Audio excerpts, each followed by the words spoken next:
Muy buenas a todos los seguidores del podcast Seguridad Hoy de TMR Consulting. Mi nombre es Johnny Sánchez, soy productor audiovisual de la empresa Ópalo Medios y hoy tengo el honor de poder dirigir este programa de Seguridad Hoy con nuestra invitada de lujo, la directora de este programa, Tania Molina. ¿Cómo estás, Tania? Pura vida, muchas gracias. Con mucha expectativa por lo que vamos a compartir. Yo creo que va a ser uno de los programas más importantes, definitivamente, de esta temporada. Sí, claro. Ya aproximadamente unos 20, casi 30 episodios en este año. Hicimos bastante contenido, principalmente por el enfoque que le hemos dado a este programa, que es hablar de estos temas, pero de una perspectiva profesional, técnica, no tanto de especulación como normalmente se hace, sino ya hablando de propuestas serias, de soluciones concretas y de analizar profundamente todo este tipo de temas que no son solo seguridad, ya como empezamos originalmente. De hecho, para los que nos están viendo, cuando hablábamos del canal de YouTube, le dimos primero un enfoque de un área y creo que se expandió mucho más. Y eso es lo enriquecedor de este podcast, ¿verdad? Creo que el primer tema que podemos tocar antes de ya entrar en materia es el objetivo de este podcast de TMR Consulting y también comentar un poco de TMR Consulting como empresa para que la gente pueda conocer un poco más de la iniciativa que estás liderando, Tania. Bueno, el proyecto, ya nosotros habíamos tenido un acercamiento, habíamos trabajado juntos en una multinacional con esta idea de hacer el podcast de una forma muy disruptiva, pero primero en un mecanismo que era el en vivo, en Facebook, haciendo ahí algunas pruebas. Salió muy bien, a mí me pareció que era muy interesante poder, desde un enfoque, para empezar con una visión femenina, que es muy poco, o por lo menos yo no sé de otro podcast en este formato que esté llevando adelante una mujer en el país. Y empezamos con el tema de los sistemas de gestión de control y de seguridad. Y para mí fue un rotundo éxito. Por eso fue que decidí plantearles a ustedes la posibilidad y además que también hay que señalarlo, siempre lo decimos, pero gracias al apoyo de Supliservicios al principio, confiar y creer, ¿verdad? Creer que el proyecto iba a ser como ha sido este año, exitoso, para poder apoyarnos, porque sin ellos obviamente esto no sería posible. Entonces la idea era ser disruptivos, poder traer estos temas de seguridad ciudadana, seguridad privada incluso, y abrirnos hacia la geopolítica y cómo impactan todos los temas, obviamente en el globo a nuestro país y más allá, porque hemos desarrollado en los podcasts temas que son estrictamente de Medio Oriente, Rusia, el conflicto, etcétera. Entonces yo creo que fue una apuesta muy grande, muy interesante y modestia aparte creo que hemos logrado el objetivo. Esperamos que para esta segunda temporada del otro año podamos seguir creciendo. Pues ese es el propósito, ir sensibilizando cada vez más gente. Lo estamos haciendo porque además cuando revisamos los datos es muy interesante ver que la gente, por ejemplo, en El Salvador, en México y en muchos países del hemisferio, nos están apoyando, nos están escuchando, están compartiendo y además están comentando y eso es muy gratificante. Claro, hay que entender que la seguridad, a pesar de que empezamos mucho un enfoque nacional, todo lo que sucede en el mundo es vinculante, ¿verdad? Y creo que eso es algo que no podemos omitir y que es sumamente importante destacar. Y eso también ha dado alcance a lo que mencionas de que nos ven en El Salvador, nos ven en México, nos ven en Ecuador, nos ven en Chile, por ejemplo, que tuvimos un invitado ahí de Chile también. Y eso da una amplitud muy grande porque al final ese tema de seguridad es global, al fin y al cabo. Y creo que por ahí vamos a empezar porque uno de los puntos más importantes es ver la situación de nuestro país primero. Creo que sería importante para el público explicar cómo ha evolucionado la criminalidad en este país, entendiendo de que la criminalidad no es solo drogas, sino que es multinivel, no solo del tipo de crimen, sino de los rangos, ¿verdad? Porque hay mucha gente que lo asocia con el ladrón, con el dealer, con estos puestos que algunos de los invitados han llamado soldados rasos, ¿verdad? Entonces, podríamos empezar por ahí, sobre todo también hablar de lo que fueron las etapas, asentamientos, olas del narco, convergencia criminal, este tipo de temas. Entonces, Tania, ¿cómo ha cambiado la criminalidad en Costa Rica? Sí, bueno, vamos a ver si me escucho bien porque también hay que contarle sí. a la gente. Nosotros tenemos aquí una hermosa locación. Aquí hemos grabado mucho los capítulos. En el momento que estamos grabando hoy tenemos una lluvia deliciosa. El clima lo pone deliciosísimo. Por eso estamos con cafecito también. Pero, nada más para que lo sepan, ¿verdad? Que aquí, si escuchan un poquito el ruido de la lluvia y que también tenemos un río atrás. Así es. Bueno, lo primero que hay que mencionar es eso, que definitivamente en Costa Rica el fenómeno cambió, el fenómeno criminal es multicausal, pero cambió y tiene que ver estrictamente con asuntos que van más allá de nuestras fronteras, que son regionales y que son mundiales. Que hay etapas que hoy por hoy el crimen organizado transnacional también mutó, que tienen esa vocación precisamente de trasladarse y de asentarse en otros países. Estamos en la cuarta ola del tráfico internacional, puntualmente de la cocaína. Hay una sobreproducción de hoja de coca y de cocaína per se en Colombia. También hay un antes y un después de la pandemia, pero principalmente han cambiado las rutas y han cambiado las formas de los mercados criminales. El narcotráfico pues ya no puede estar pensado para poder combatirlo o prevenirlo como en los 70, por ejemplo, con el cártel de Medellín, con un Pablo Escobar. Definitivamente nosotros estamos en otras etapas. Al principio incluso las rutas eran distintas. Ellos traficaban la droga, puntualmente la cocaína, directamente hacia los Estados Unidos sin utilizar el territorio como hoy es centroamericano, lo hacía más directo por el Caribe. Posteriormente llegan otras organizaciones criminales grandes como el Cártel de Cali, que ya empiezan a mover rutas que son distintas, que ya tocan a Centroamérica, y ahí es donde se va dando el cambio porque empieza a meterse muchísimo más el crimen organizado mexicano y los grandes cárteles mexicanos participan en toda la logística y en esos movimientos y desplazamientos, y por supuesto todo lo que tiene que ver con la máxima violencia que esto imprime para poder controlar un mercado que es tan redituable. Y posteriormente a todos estos cambios que hay con las rutas y ya con la penetración de estas organizaciones en nuestros países y en Centroamérica puntualmente, tenemos los estados bolivarianos y la participación de países donde definitivamente los narcotraficantes están ahí, están dentro de la institucionalidad. Entonces no hay un combate abierto, directo, como el que sí había en la primera etapa, sino que hacen parte de algunos gobiernos. Tania, ¿se podría hablar, ahora que mencionan los bolivarianos, específicamente el caso de Venezuela? ¿Venezuela se podría considerar un narcoestado?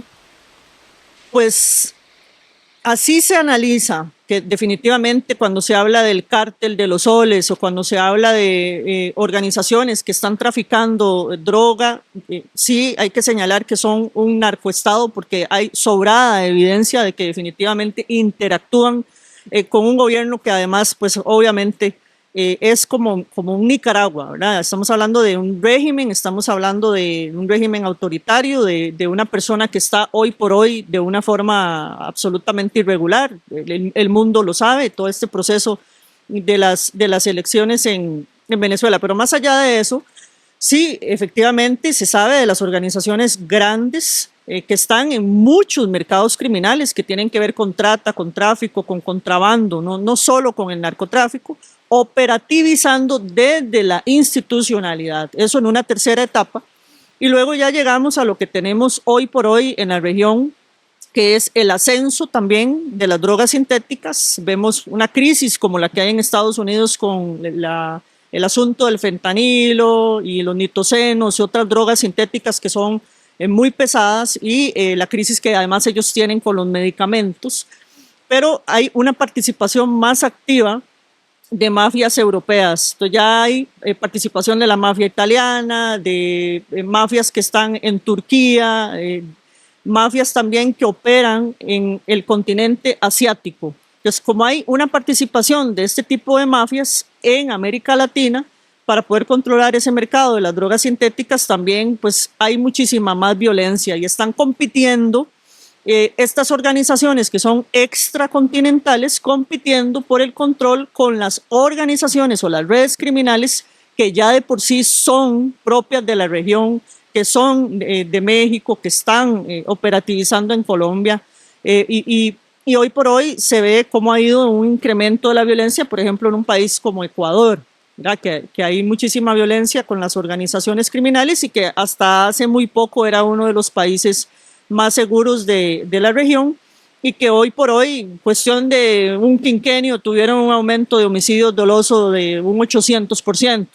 Entonces sí, definitivamente todo el tema de la criminalidad organizada transnacional cambió y con eso implicó a Costa Rica. Entonces, ya en Costa Rica lo que nosotros tenemos son manifestaciones muy violentas. Algunos han señalado que se trata de un sistema de criminalidad importado, ¿verdad? Algunos han dicho esto se mexicanizó o ¿verdad? Se emula mucho lo que sucede en Colombia, pues obviamente con las distancias del caso, pero ciertamente nosotros nos convertimos en pandemia en el 2020 en una de las principales plataformas para que la cocaína colombiana pudiese moverse hacia mercados en Estados Unidos, en Europa y en Asia. Pero ahí hay que señalar también que en Estados Unidos hay evidencia de que hubo una disminución en el consumo en los últimos 5 a 7 años en el consumo de la cocaína porque consumen mucho más drogas sintéticas y un aumento en el consumo de la cocaína en Europa y en países de Asia, como por mencionarte solo un ejemplo, un Qatar. Entonces, estos mercados que son absolutamente redituables son lo que tiene a las organizaciones criminales, a los cárteles mexicanos y a estas organizaciones dedicadas estrictamente al narcotráfico, pugnando por el control de un mercado que en todo caso ya se sabe también por cifras de Naciones Unidas que prácticamente equivale en dinero al 1% del PIB mundial y que definitivamente se trata de economía criminal abierta donde intervienen muchos mercados, ¿verdad? Y ahí también habría que hablar de trata, de contrabando, de todo lo que tiene que ver con el tráfico de fauna, de flora, de tala ilegal, muchos La mercados, minería, el oro, por ejemplo, la se minería. digamos, sí. La minería es uno de los mercados criminales más nefastos para la región, ¿verdad? No solo la región andina, no hablar solo de un Brasil, hablar de Ecuador, sino lo tenemos en Costa Rica también en Cruzitas. Y también en Corcovado, de hecho, hay un tema muy serio ahí porque ya es un... En un momento se tocaba como personas aisladas, pero ya el tema se estaba haciendo a una escala muy alta. Hay que entender que el crimen organizado en Costa Rica lleva un proceso largo, ¿verdad? Para que la gente tal vez no crea que fue en pandemia, porque hay mucha gente que especula que esto es muy reciente, ¿verdad? Y no, esto es un proceso... Pero la pandemia sí tal vez dio un punto de partida ideal por un tema que quiero tocar en este momento, que es legislación, policías y toda esta área, ¿verdad? Que tiene Costa Rica. Eh, Hay una sensación de que aquí las leyes son muy laxas, muy suavecitas. Entonces, ha pasado una tendencia ahora que lo vimos sobre todo con la llegada de Bukele, la visita de Bukele al país, sobre el populismo punitivo, ¿verdad? Esto de ser absolutamente radicales con los reos y todo este tema, cárceles más complejas o megacárceles. Entonces, se necesita más legislación, se necesita un cambio en la legislación, un cambio en la policía penitenciaria, en la estructura penitenciaria, en esa área que necesita el país. Bueno, es que definitivamente es multicausal y nosotros sí necesitamos un cambio, no muchos cambios, ¿verdad? Pero principalmente lo que tiene que abordarse acá es prevención y desde lo social, porque tiene que ver con todo. Tiene que ver con que es un país cada vez más desigual, tiene que ver con pobreza, pero no podemos ir al extremo y criminalizar la pobreza, pero sí es un factor de riesgo. Las necesidades y la falta de desarrollo, incluso en muchos cantones y distritos de este país donde la desigualdad realmente es abrumadora y la falta también de empleo. Entonces, esas cosas van a ser un aliciente. Sin embargo, si uno va puntualmente a revisar el tema penitenciario, por ejemplo, y a propósito de la visita que ha generado tanta expectativa y tanto revuelo, algunos lo hemos analizado y lo hemos visto desde un enfoque macro, con preocupación, principalmente hay una semiótica ahí. Tiene un enfoque muy sensacionalista, un poco, ¿verdad? Muy, Hay que muy. hablar de que todo el equipo que está detrás de Nayib Bukele, y también hay que decirlo, el presidente Chávez es amplio, es fuerte. Entonces, claramente se desarrolló todo un marketing alrededor de esto. Sí, bueno, Bukele es un showman, ¿verdad? Y yo sé que con esto probablemente más de uno va a ingresar a poner mensajes como los de la vez pasada con el podcast de Bukele. Tal vez hay que Él es un dios, ¿verdad? Sí, para ellos. Tal vez hay que aclarar que tal vez para no confundir una cosa con otra, pero vos sí estás de acuerdo o comulgas con ciertas ideas del modelo Bukele. Bueno, vamos a ver, son muchas cosas, pero puntualmente el modelo Bukele, ya llamado así, funciona en El Salvador. Entonces, efectivamente, ellos han logrado bajar haciendo pactos o no con las pandillas, con las organizaciones criminales, más allá de lo que ellos hayan hecho. Bueno, hay que decir que desde el 2022, con la implementación que hace Bukele del estado de excepción, de ahí a la fecha han habido más de 70,000 detenciones.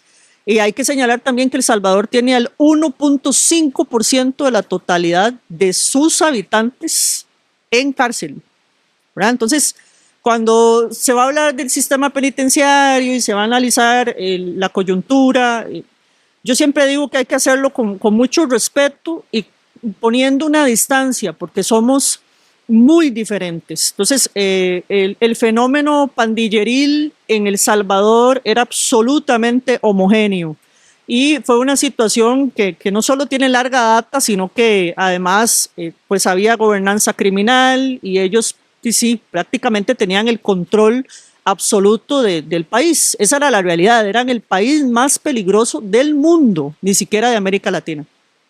Despierta muchas pasiones Bukele, por lo mismo, porque es un hombre pragmático, pero sí es un hombre que sabe de mercadeo. Yo observaba con mucha atención las cosas que decía en la conferencia de prensa y también las cosas que señalaba en la cárcel La Reforma, y me parece que tiene una serie de elementos que son más políticos que técnicos, y eso tiene que estar claro. Nosotros somos muy distintos. En este país hay poderes de la República, división de poderes, pesos y contrapesos que son muy saludables, versus estrategias que él ha llevado adelante porque le tocó de alguna forma imponerse. Pero la realidad de El Salvador es muy distinta a la de Costa Rica.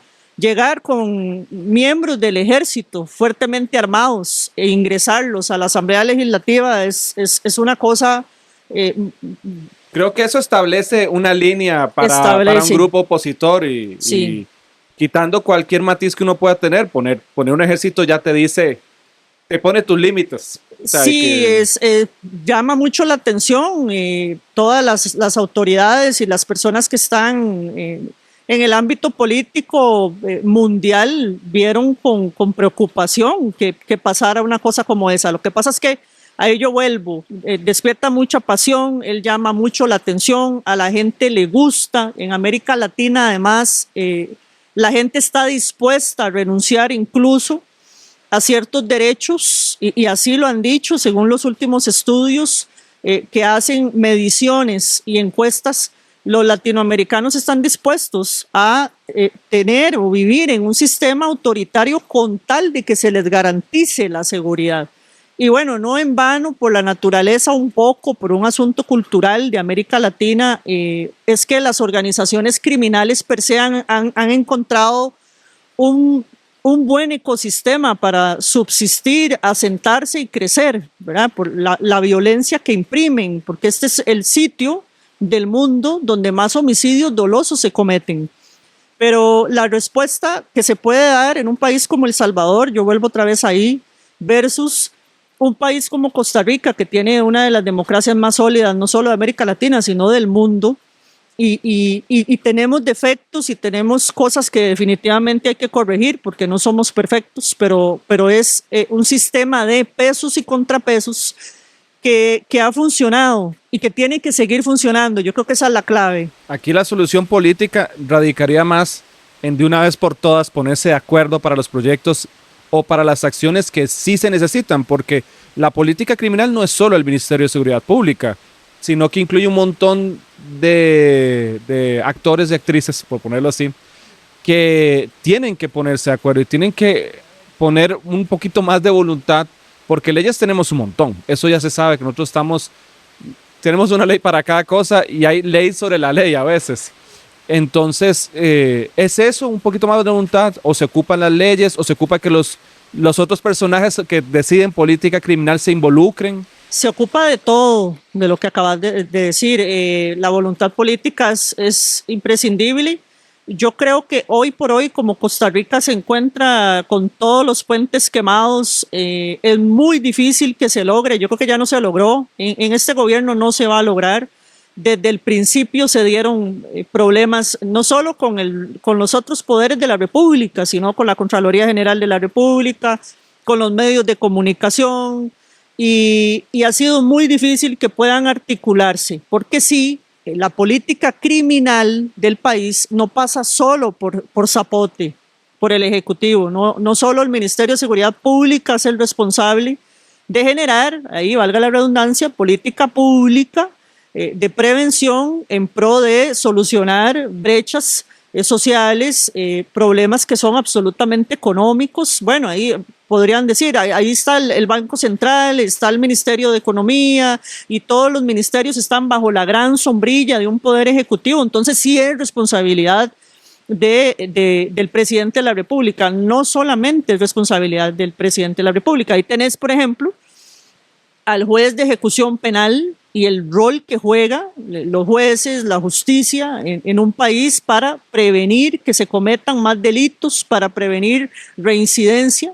No es solo un asunto de responsabilidad del Ministerio de Justicia y Paz, sino que también ahí, por eso te digo, entra a jugar un poder como el Poder Judicial, el Ministerio Público, las decisiones que se tomen. Yo siempre digo también que los gobiernos locales inciden muchísimo en la política criminal del país, todo lo que se puede hacer desde lo local para prevenir, que incluso desde cómo se otorga una patente, cómo se otorga un permiso, a quién se le otorga, qué tipo de negocios, cómo se promueven los espacios públicos, cómo se promueve el arte, el deporte, porque es absolutamente transversal.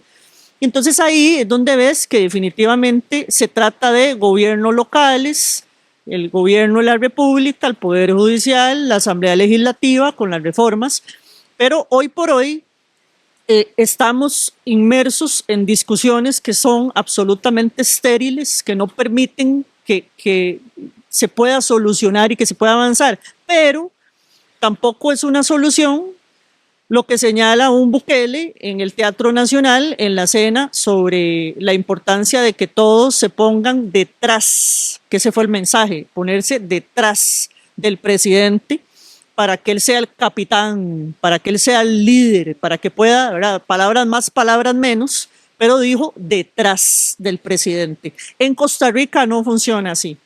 En Costa Rica no es detrás de un presidente, es con el presidente. Entonces hay que trabajar, ¿verdad?, de una forma articulada toda la institucionalidad y llegar a acuerdos, que es también lo que yo he señalado en múltiples espacios sobre buscar el centro, buscar concordia, es tratar de, todos los puentes están quemados, bueno, alguien tiene que llegar a articular y tiene que servir como un enlace para que definitivamente los tres poderes de la República se pongan de acuerdo, porque hoy por hoy nosotros estamos en un juego político muy peligroso y muy pesado, que es el de obstruir también, ¿verdad? Entonces ahí los diputados han entrado en esas dinámicas, que es el de estar parlando, que más que parlar en el Parlamento, lo que hacen es ofender o señalar, con esto termino, con esta idea, cosas muy dramáticas como señalar que Costa Rica es un narcoestado en la Asamblea Legislativa, con lo cual yo no estoy para nada de acuerdo, pero entonces tampoco ayuda que el Poder Legislativo obstruya las cosas o los proyectos que son en pro de la ciudadanía solo por llevarle la contraria al Poder Ejecutivo. No, de hecho nos recuerda el caso de la diputada Dinora Barquero, si no me equivoco, que señaló de una manera sumamente despectiva, vamos a decirlo, a la policía, y al ministro en ese momento, y eso generó toda una campaña del Ministerio de Seguridad Pública Claro, para... pero pues, ahí el ministro cayó en el juego. sí, exactamente. Ella entra en una dinámica de ofensa y el ministro cae en la trampa y empiezan dimes y diretes y después salen corriendo a hacer un video con la policía y con representantes de todas las policías que están bajo la gran sombrilla del Ministerio de Seguridad Pública, lo cual también es incorrecto. Si él quiere hacer un video aclaratorio, debe hacerlo con sus viceministros, por ejemplo, o lo puede hacer él solo. Pero entonces entran en esa dinámica que es politiquera, Sí, ¿verdad? hay que recordar que la policía tiene que ser en ese sentido apolítica. La policía Apolítica. tiene otro fin. Totalmente. Y ahora que mencionamos a la policía, Tania, y mencionas muchas cosas que me resultaron muy interesantes, desde la misma facilidad hasta cierto punto los emprendedores de poder tener acceso a patentes, que no sean tantos trámites, que la posibilidad de crecer sea más fácil hasta cierto punto, ¿verdad? La policía aquí se siente, bueno, primero hay que señalar que el cuerpo policial aquí se ha señalado varias veces que es mucho menor del que se debería, ¿verdad? Sí. Pero aquí la policía, como lo mencionó alguna vez uno de los invitados que tuvimos, debería unificarse o debería mantenerse como está y más bien reforzar la policía, no solo una cuestión económica, porque lo mencionaba un invitado que tuvimos mexicano que decía, el policía gana y aún así no le alcanza, que esa no es la idea, sino que no solo se remunere mejor, sino que sienta esa vocación de la policía, porque también es que la gente tampoco está acudiendo a enrolarse a la policía. ¿Qué debería suceder con la policía de Costa Rica en este momento? Porque es nuestro brazo principal contra la lucha contra el crimen organizado y no solo en el narcotráfico, como decía, sino en tratar personas, contrabando, entre otros. Bueno, yo no estoy de acuerdo con unificar a todas las policías. A mí me parece que lo que hay que hacer es fortalecerlas. Incluso las municipalidades que tienen hoy policías, podemos dar varios ejemplos y hablar del gran trabajo que hace, claro, porque tienen muchos recursos, pero lo hacen y es un muy buen trabajo el de la Policía Municipal de Escazú. Lo que se discute es que de alguna forma es complicado articular cuando tenés que ir a pedir permiso, por ejemplo, a un ministerio porque está en el MOP la policía de tránsito y en Hacienda la policía fiscal y así podríamos mencionarlas Tania, todas. perdón, es que esta me resulta muy interesante porque casi nunca se toca. En Costa Rica existe policía fiscal. Sí, sí, totalmente. Y es la policía que está en el Ministerio.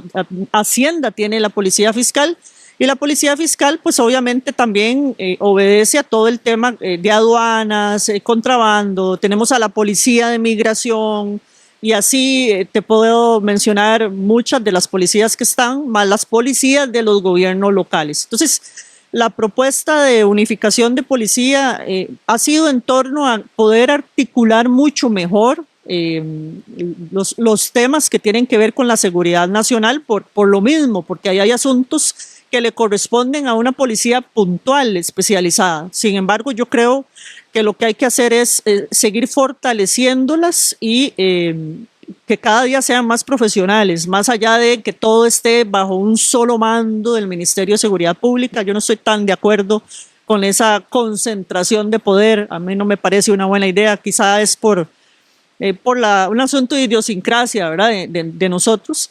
Pero sí, definitivamente, el Ministerio de Seguridad Pública requiere de al menos el doble del pie de fuerza. Apenas son 12,000, 13,000 hombres y mujeres a lo largo del territorio nacional. Y mayormente, no sé si estoy en lo correcto, mayormente en el GAM, ¿verdad? Porque cuando usted ve el sector de los Chiles, Upala, el sur, no se ve casi. No, exacto, eso discutíamos la otra vez en off, ¿verdad? Que nosotros hemos tenido la oportunidad de recorrer el país y uno va hasta prácticamente a Nicaragua y pasa que no te topas un oficial de tránsito, no te topas un oficial de la fuerza pública, no hay un retén. Ciertamente nos hace falta capacidad en la cantidad, en el recurso. Panamá son menos habitantes y tienen el doble de pie de fuerza de la fuerza pública, que también es un país que no tiene ejército. Entonces sí es muy discutible y es una cosa que tiene que hacerse. Lo que pasa es que, bueno, implica un mediano plazo. Eso tiene que aterrizarse hoy para que pueda ser posible lo más pronto, pero estamos hablando de años. Lo otro es que definitivamente sí deberían de estar mejor pagados, pero aquí hay un asunto que tiene que ver con otras policías.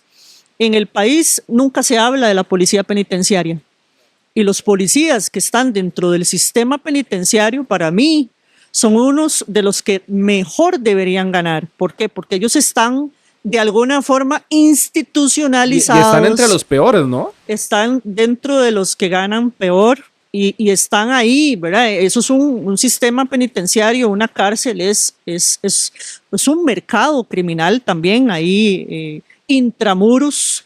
La droga puede costar 10 veces más, una pequeña dosis, todo tiene un valor, las tenis, el espacio, una colchoneta, ahí hay extorsión, hay de todo.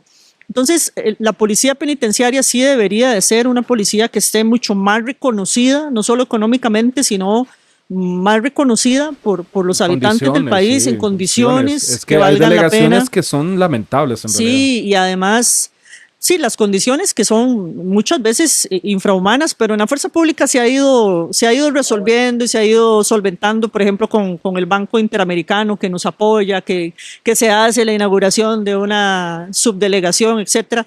Pero yo voy más al policía que es el policía penitenciario, el que está dentro del sistema carcelario, que sí debería de recibir una mayor remuneración y un mayor reconocimiento general y que tengan mayores apoyos también para que cada vez estén más profesionalizados y mejor pagados, porque ellos conviven con delincuentes que además hoy son diferentes. O sea, nosotros no tenemos ahí solo personas que están porque cometieron un robo. Se robaron un celular de una tienda. Se robaron un celular, ¿no? Sí. Ahí estamos hablando de que tenemos miembros de bandas de crimen organizado. En las cárceles de nuestro país están hoy los Lara, gente que ha estado en torno a extorsión, a préstamo gota a gota, asesinato, sicariato, etcétera. Entonces, con eso es con lo que lidia la policía penitenciaria y por eso es que yo creo que deben de estar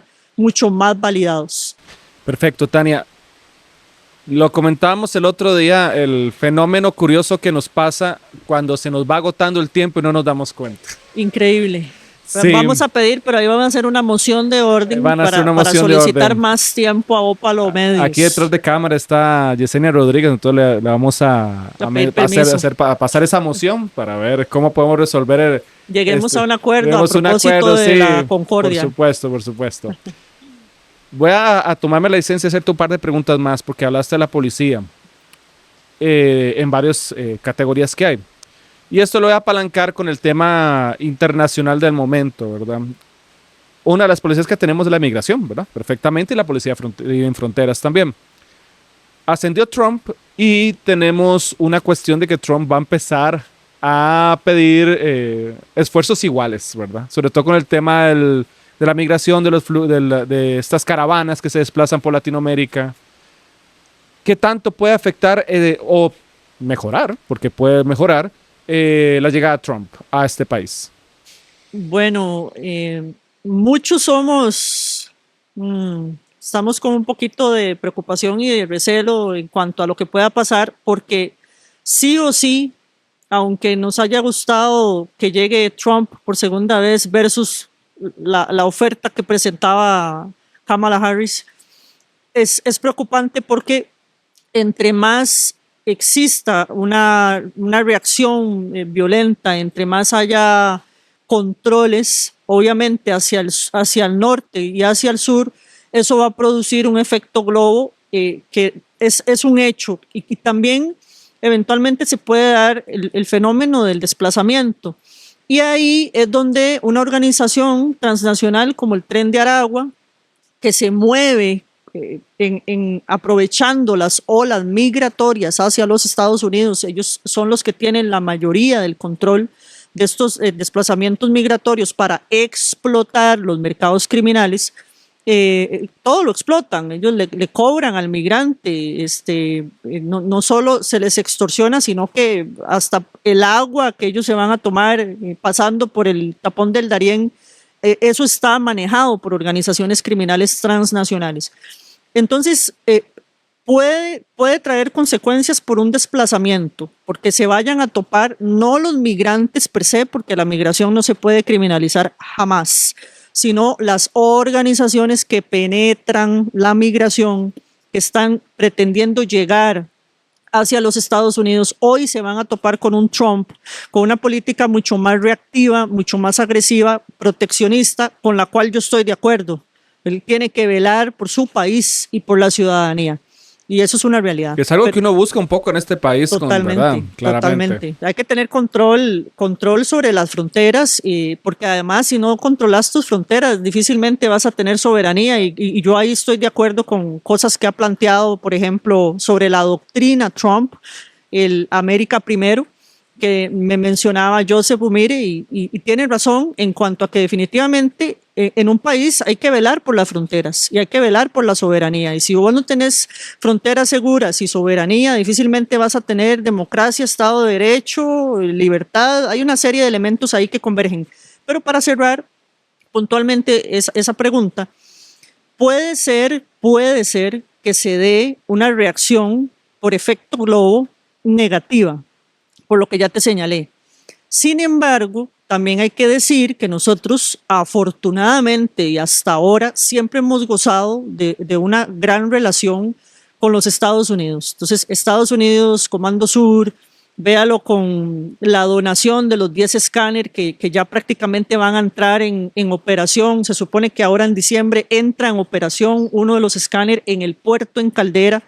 Están en los procesos de capacitación, que incluso ahí hay una oficina específica de Naciones Unidas con sede en Estados Unidos que capacita al personal costarricense. Entonces siempre ha habido un acompañamiento, siempre ha habido un apoyo. Nosotros tenemos puertas abiertas en un instituto como el William J. Perry Center de la Universidad Nacional de Defensa para aprender sobre temas de defensa, seguridad en el hemisferio, derechos humanos, derechos humanos como tal, y una serie de temas que son amplísimos, pero porque siempre hemos tenido esa muy buena relación. Y yo creo que eso no va a cambiar. Y Trump, con su política, sí es hacia adentro, ¿verdad? Es proteccionista, pero sabe que nosotros somos un socio estratégico que además busca combatir, prevenir, y que no somos un régimen, ¿verdad? Como el que tenemos en Nicaragua, representado con Nicaragua, donde ahí sí hay grandes alianzas con un país como Irán, con un país como Rusia, como países como Venezuela, como Cuba, Corea del Norte. Corea. Y ciertamente nosotros somos además estratégicos para Estados Unidos, y por supuesto sobra decir que para nosotros en términos empresariales, comerciales, son el socio comercial por excelencia. Y entonces hay temas estratégicos, comerciales, académicos y de apoyo que difícilmente se van a romper. Lo único que yo estoy viendo es que eventualmente se puede dar una consecuencia por efecto globo, por efecto desplazamiento, pero no va a ser solo Costa Rica. Ahí sería Centroamérica, pero con un puntual énfasis en Costa Rica y en Panamá. Pero bueno, nosotros tenemos que asumir la responsabilidad y buscar las estrategias en cada uno de los países. Por supuesto, con el apoyo de Estados Unidos siempre, pero asumiendo la responsabilidad para poder combatir la criminalidad que hoy por hoy es diferente, es transnacional y es más violenta. Perfecto, Tania. Ahora sí es cierto que el tiempo se nos acabó. Yo sé que te iba a hacer 2 preguntas, pero ahora sí el tiempo apremia. Queda la invitación abierta para tratar un siguiente tema, las expectativas del 2025, que era el tema que yo iba a tocar al final, pero por una cuestión de tiempo sí ya nos llegamos. Pero queda la invitación abierta para el otro año empezar con el 2025 y qué es lo que ya vos estás viendo también que se puede lograr, porque habíamos hablado justamente que este año fue muy agitado y ha dejado bases para un 2025 que va a dejar mucho. Tania, muchísimas gracias. Para nosotros en Ópalo Medios ha sido todo un honor poder trabajar contigo este año. Muy agradecidos por tu confianza, por todas las oportunidades que hemos recibido, no solo grabando, sino conociendo todo el entorno, porque hemos grabado con personal de la OEA, estamos grabando con referentes internacionales, con invitados de gobierno, porque tuvimos al ministro de Seguridad. Entonces para nosotros ha sido un honor poder grabar contigo. El otro año volveremos con más alegría para seguir creando la cultura de la seguridad, que es lo que al final estamos promoviendo en este podcast. Sí, esa es la idea. Muchas gracias más bien a ustedes, Johnny. La idea es que el otro año podamos empezar con un podcast, con un episodio donde le contemos a la gente, a los que nos han seguido amablemente todo este año y que están compartiendo. Yo siempre les digo y siempre hacemos ese llamado, ¿verdad? De que compartan con la gente, que le den like, que sigan el canal, porque si no, no va a ser posible seguir sensibilizando. Ojalá podamos arrancar el año con esa proyección.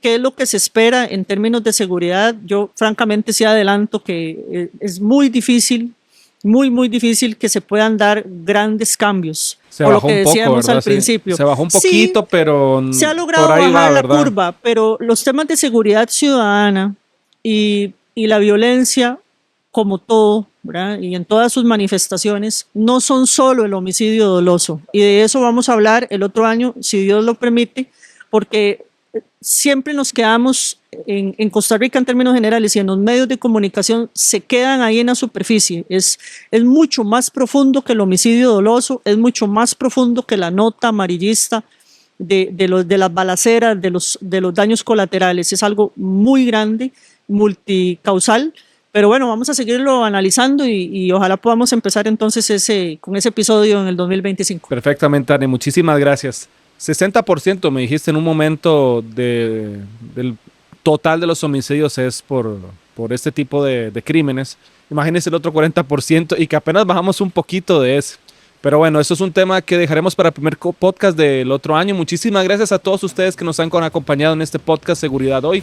Los invitamos a compartir este episodio y todos los que hemos hecho a partir de este año y los que vendrán por nuestros canales de Facebook, Spotify y YouTube. Y también tenemos en Instagram, si mal no me equivoco. Estamos en Instagram. Estamos en Instagram. Para que lo compartan, porque crear esta cultura de la seguridad es el primer paso para lograr mejores sociedades. Así que si ustedes ven alguna situación o ven contrabando, no sean partícipes de esto, porque en nosotros está el primer gran paso para crear esta cultura de la seguridad. Nos vemos en el siguiente episodio. Que tengan un próspero 2025. Muchas gracias por habernos acompañado en este episodio del podcast TMR Seguridad Hoy. Los invitamos a seguirnos en nuestras redes sociales. Construyamos comunidad en Facebook, Instagram, YouTube y Spotify como TMR Seguridad Hoy. Comparte esta información, ya que difundir la cultura de la seguridad crea mejores sociedades. Este programa fue presentado por Bloom Costa Rica y Supli Servicios.